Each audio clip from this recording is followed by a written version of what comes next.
Between 2018 and 2020, Trump imposed sweeping tariffs on Chinese goods, European steel, even Canadian aluminum. He called it economic warfare. But here's the big question nobody asks. Were those tariffs even legal under the American Constitution? The surprising answer is, maybe not.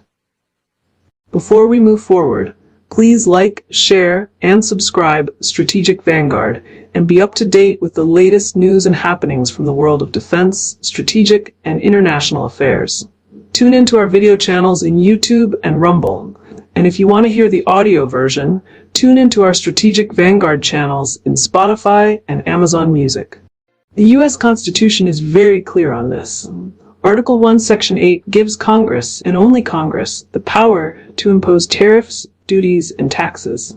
In other words, the Founding Fathers designed it so that no single president could unilaterally change the nation's trade policies. Think about it. Tariffs affect prices in every American household. They decide how expensive cars, electronics, even food can be. That's too much power for one man. That's why the Constitution gave it to Congress. So how did Trump, sitting in the White House, bypass this safeguard? Trump didn't simply wake up one morning and declare tariffs. He used old laws written during the Cold War. Section 232 of the Trade Expansion Act of 1962.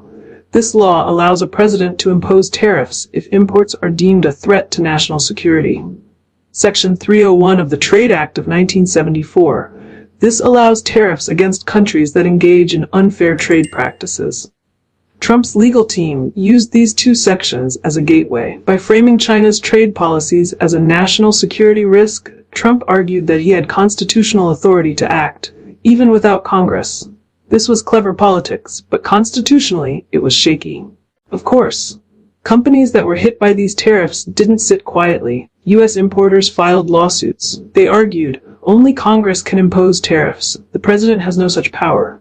But here's the twist. The courts didn't stop Trump. Why? Because decades ago, Congress itself had delegated some of its tariff powers to the executive branch through these laws. The courts basically said, if Congress gave the president this power, we can't take it back for them. This led to a major constitutional debate. Did Congress illegally delegate its own powers to the president? If so, Trump's tariffs might have been unconstitutional all along.